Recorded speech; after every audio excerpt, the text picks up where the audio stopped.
चंदनपुर नाम के एक छोटे से गांव में एक गरीब किसान गोपाल अपनी पत्नी लक्ष्मी के साथ रहता था। सुबह का समय था। मिट्टी के कच्चे घर के आंगन में चूल्हा जल रहा था, जिस पर लोहे की कड़ाही में थोड़ी सी सब्जी पक रही थी। तभी अचानक दरवाजे पर जोर जोर से दस्तक होने लगी। अरे, इतनी सुबह कौन दरवाजा पीट रहा है? गोपाल ने दरवाजा खोला तो सामने गांव का साहूकार धनराज गुस्से से तमतमाया खड़ा था। वह बेहद लालची और चालाक आदमी था, जो लोगों से कई गुना ब्याज वसूल करता था। धनराज गरज कर बोला, गोपाल, बहुत हो गया बहाना, मेरे पैसे कहाँ हैं? गोपाल घबराकर बोला, सेठ जी, कल ही तो मैंने पूरा हिसाब चुका दिया था, आपका पुराना उधार भी लौटा दिया है। धनराज हंसते हुए बोला, देर से देने की वजह से ब्याज बढ़ गया है, अब तुझे 5 गुना पैसा देना होगा। 5 गुना? सेठ जी, यह तो अन्याय है। मैं गरीब आदमी इतना पैसा कैसे दूंगा? गोपाल की आवाज कांप रही थी। धनराज चिल्लाया, ज्यादा बहस मत कर, पैसा नहीं दिया तो घर का सामान उठा ले जाऊंगा और तेरी बैलगाड़ी भी बेच दूंगा। सेठ जी, हम गरीब हैं, हम पर दया करिए। लेकिन धनराज धमकी देकर वहां से चला गया। जाते जाते उसने अपने नौकर भीमा से कहा, इस गरीब को सबक सिखाना पड़ेगा ताकि गांव के बाकी लोग डरें। घर के अंदर सन्नाटा छा गया। लक्ष्मी की आंखें भर आईं। गोपाल बोला, मैं मेहनत तो बहुत करता हूँ, पर खेत छोटे हैं, बारिश भी समय पर नहीं होती, ऊपर से कर्ज का बोझ है। हमारी जिंदगी कब बदलेगी? कभी सोचती हूँ टूटी छत ठीक हो जाए, कभी अच्छे कपड़े पहनने को मिले, लेकिन लगता है किस्मत ही रूठ गई है हमसे। लक्ष्मी ने आह भरी और चुपचाप खाना बनाने लगी। कमरे में भारी खामोशी थी। गोपाल ने मन ही मन ठान लिया, आज कुछ अच्छा किए बिना घर नहीं लौटूंगा। उसे क्या पता था कि यही दिन उसकी जिंदगी बदलने वाला है। सुबह वह खेत जाने निकला। हल्की धूप खेतों पर फैल रही थी। रास्ते में गांव का पुराना मंदिर पड़ता था। वह रोज वहीं से गुजरता था, क्योंकि वही सबसे छोटा रास्ता था। मंदिर में उस समय सिर्फ पुजारी शिवानंद सफाई कर रहे थे। गोपाल ने झुककर प्रणाम किया। पंडित जी, सब कुशल मंगल तो हैं? पुजारी मुस्कुराए, मैं ठीक हूँ बेटा, भगवान तेरा भला करे। आशीर्वाद लेकर गोपाल खेत की ओर बढ़ गया। उसी शाम गांव का सबसे अमीर आदमी धनराज अपने बड़े घर में खाट पर बैठा था। पास में उसका नौकर भीमा खड़ा था। धनराज की आंखों में लालच चमक रहा था। वह धीरे से बोला, भीमा, मंदिर के सोने चांदी के गहने देखे हैं तूने? कल रात वो सब मेरे घर में होने चाहिए। भीमा घबरा गया। सेठ जी, यह तो पाप होगा, भगवान के घर से चोरी। धनराज ठहाका मारकर हंसा। अरे मूर्ख, भगवान को गहनों की क्या जरूरत? असली ताकत तो पैसे में है और पैसा मेरे पास होना चाहिए। भीमा डरते हुए बोला। लेकिन सेठ जी, अगर गांव वालों को पता चल गया तो? धनराज की आंखें चमक उठीं। यही तो खेल है, चोरी हम करेंगे और इल्जाम किसी और पर लगेगा। धनराज के चेहरे पर एक खतरनाक मुस्कान फैल गई। धनराज ने धीमी आवाज में कहा, किस पर शक जाएगा पता है? उस गरीब गोपाल पर। आज उसकी और उसकी पत्नी की बातें कुछ ज्यादा ही तेज थीं। भीमा बोला। लेकिन सेठ जी। धनराज हंस पड़ा। गोपाल तो रोज मंदिर के रास्ते से खेत जाता है, बस उसी बात का फायदा उठाएंगे। गांव वाले पहले से ही उस पर भरोसा नहीं करते। आज रात काम होगा और सुबह इल्जाम उसी पर। भीमा डरते हुए बोला, कोई गलती तो नहीं होगी ना? तुम मत घबराओ, बाकी मैं संभाल लूंगा। आधी रात को मंदिर में घुसेंगे, गहने उठाकर मेरे गोदाम में छुपा देंगे। सुबह मैं खुद शोर मचाऊंगा और नाम लूंगा गोपाल का, फिर देखो कमाल। भीमा ने कांपते हुए सिर हिला दिया। आधी रात का समय था। पूरा गांव गहरी नींद में डूबा हुआ था। सिर्फ कहीं कहीं कुत्तों के भौंकने की आवाज सुनाई दे रही थी। लालच में अंधा धनराज अपनी घिनौनी योजना को अंजाम देने निकल पड़ा। भीमा ने मंदिर का ताला तोड़ा और दोनों ने मिलकर सोने चांदी के गहने उठा लिए। उसी वक्त मंदिर के आंगन में एक चील बैठी थी, जिसने धनराज को और उसके नौकर भीमा को चोरी करते हुए देख लिया था। अगली सुबह मंदिर के सामने भारी भीड़ जमा थी। चारों तरफ घबराहट और गुस्से का माहौल था। गांव वाले की आवाज आई, अरे ये क्या हो गया? भगवान के सारे गहने चोरी हो गए, बहुत बड़ा अपशकुन है ये। उसी समय गोपाल रोज की तरह खेत जाने के लिए वहां से गुजरा। भीड़ देखकर वह रुक गया और बोला, क्या हुआ? इतनी भीड़ क्यों है? किसी ने कहा, मंदिर में चोरी हो गई है, सब गहने और सोना गायब हैं। यह सुनकर गोपाल सन्न रह गया। भीड़ में खड़ा धनराज मासूम बनने का नाटक कर रहा था। वह बोला, पंडित जी, कल तक तो गहने यहीं थे, फिर कौन ले गया? पुजारी शिवानंद घबराए हुए थे। उन्होंने कहा, मुझे किसी पर शक नहीं, लेकिन रोज सुबह गोपाल ही सबसे पहले इस रास्ते से गुजरता है। धनराज तुरंत बोला, हाँ पंडित जी, मैंने अपनी आंखों से देखा है। रात में गोपाल मंदिर के पास घूम रहा था। गोपाल चिल्लाया। ये झूठ है, मैंने कोई चोरी नहीं की। भीड़ में कानाफूसी होने लगी। गांव के लोग बोले, हाँ पंडित जी, ये गरीब है, कर भी सकता है। पैसों की तंगी में आदमी कुछ भी कर देता है। हम गरीब जरूर है लेकिन चोर नहीं। भगवान से डरिए आप लोग जरा। लेकिन किसी ने उनकी बात नहीं सुनी। धनराज जोर से बोला, ऐसे आदमी को गांव में रहने का कोई हक नहीं। चोरी की सजा, गांव से बाहर निकाल दो। भीड़ चिल्लाने लगी, निकालो इन लोगों को गांव से बाहर। गोपाल हाथ जोड़कर कहता रहा, मैं निर्दोष हूं, मुझ पर भरोसा करो। लेकिन भीड़ पत्थर की तरह कठोर हो चुकी थी। आखिरकार गांव वालों ने गोपाल और लक्ष्मी को गांव से निकाल दिया। रोते रोते दोनों गांव की सीमा पार पहुंच गए। गांव से दूर सूनी झाड़ियों और कांटों के बीच उन्हें एक टूटी फूटी पुरानी झोपड़ी मिली। मजबूरी में वही उनका नया ठिकाना बन गया। गोपाल ने भारी मन से कहा, जब अपना गांव ही ठुकरा दे तो पराई जमीन पर ही जीना पड़ता है। लेकिन मैं सच का पता लगा कर रहूंगा। जिसने चोरी की है उसे सामने लाकर रहूंगा। ये जगह कितनी सुनसान है, ना कोई इंसान, ना खाने का सहारा। क्या करेंगे हम? रात ढल गई। रोते रोते लक्ष्मी सो गई, लेकिन गोपाल की आंखों से नींद कोसों दूर थी। अंधेरे में बैठा वह बस एक ही बात सोच रहा था, सच कब सामने आएगा और उसकी इज्जत कब लौटेगी। अगली सुबह जब गोपाल की आंख खुली तो उसने देखा कि लक्ष्मी भूख और रोने की वजह से बेहद कमजोर हो चुकी थी। उसका चेहरा पीला पड़ गया था और आंखें सूज चुकी थीं। गोपाल ने धीरे से कहा, लक्ष्मी, तुम यहीं आराम करो, मैं खाने का इंतजाम करके आता हूँ। फिर दूसरे रास्ते से खेत भी जाऊंगा, तुम दरवाजा अंदर से बंद कर लेना। यह कहकर वह जंगल की ओर निकल पड़ा।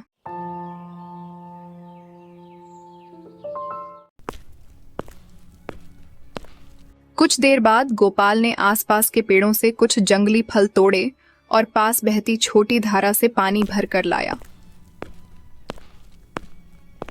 उसने लक्ष्मी को खिलाया पिलाया और उसे आराम करने को कहा।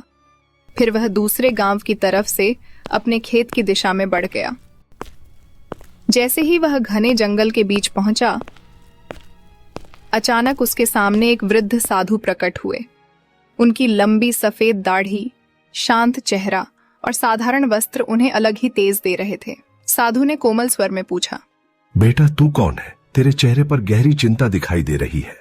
गोपाल की आंखें भर आईं। बाबा, मैं इसी इलाके का रहने वाला हूँ, लेकिन गांव वालों ने मुझे झूठे आरोप लगाकर निकाल दिया। मंदिर की चोरी मैंने नहीं की, फिर भी सब मुझे ही दोषी मान रहे हैं। वह रोते हुए पूरा हाल सुना देता है। कर्ज, अपमान, गांव वालों का फैसला और मंदिर की चोरी। साधु ने शांत आंखों से उसकी ओर देखा और बोले, तू निर्दोष है। दुनिया अक्सर गरीब इंसान पर ही इल्जाम लगा देती है, पर ईश्वर के न्याय में देर हो सकती है, अंधेरा नहीं। गोपाल ने व्याकुल होकर पूछा, लेकिन सच सामने कैसे आएगा बाबा? कोई मेरी बात सुनने को तैयार नहीं है। साधु कुछ क्षण मौन रहे, फिर बोले, इस वन में एक चील रहती है। उसने अपनी आंखों से अपराध देखा है, वही तुझे सत्य तक पहुंचाएगी, मगर उसका विश्वास जीतना आसान नहीं। गोपाल चौंकते हुए बोला, वह कौन है बाबा? मैं उसे कैसे ढूंढूं? वह एक श्रापित वन्य प्राणी है, जिसकी दृष्टि से उस रात का रहस्य छिपा नहीं। उसे खोज, विनम्रता से सहायता मांग, वही तेरी किस्मत बदलेगी। इतना कहकर साधु ने आशीर्वाद दिया और देखते ही देखते वहां से अदृश्य हो गए। गोपाल समझ गया, यह कोई साधारण घटना नहीं, ईश्वरीय संकेत है।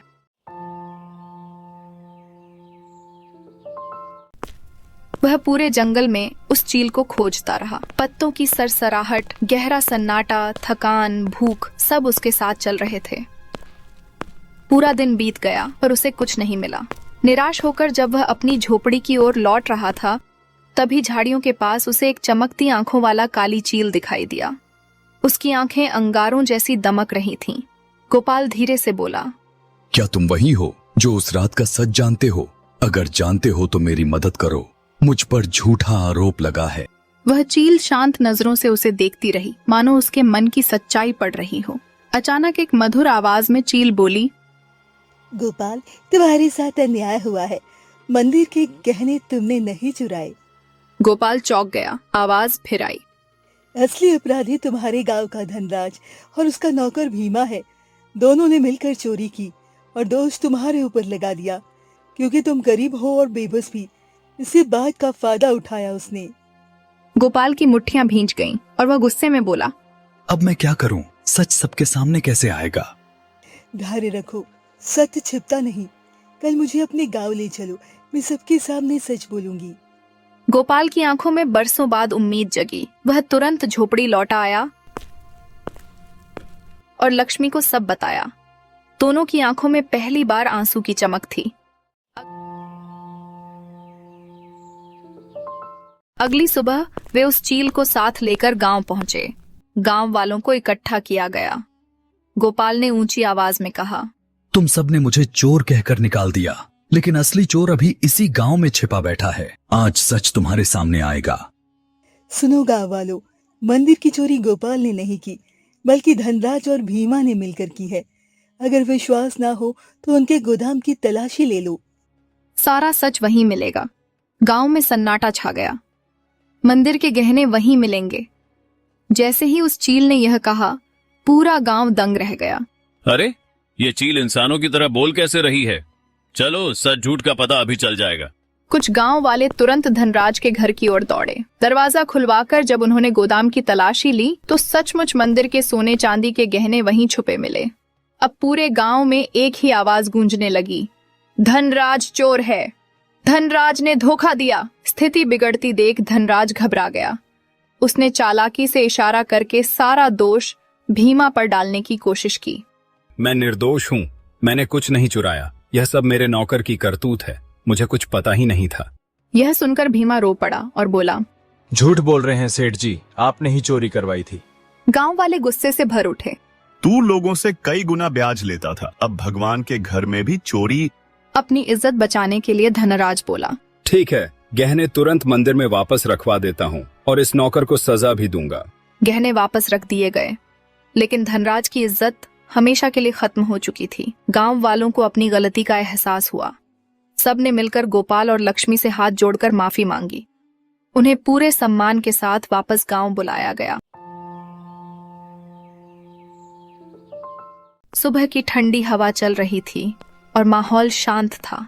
गोपाल उस चील के साथ खेतों की ओर जा रहा था।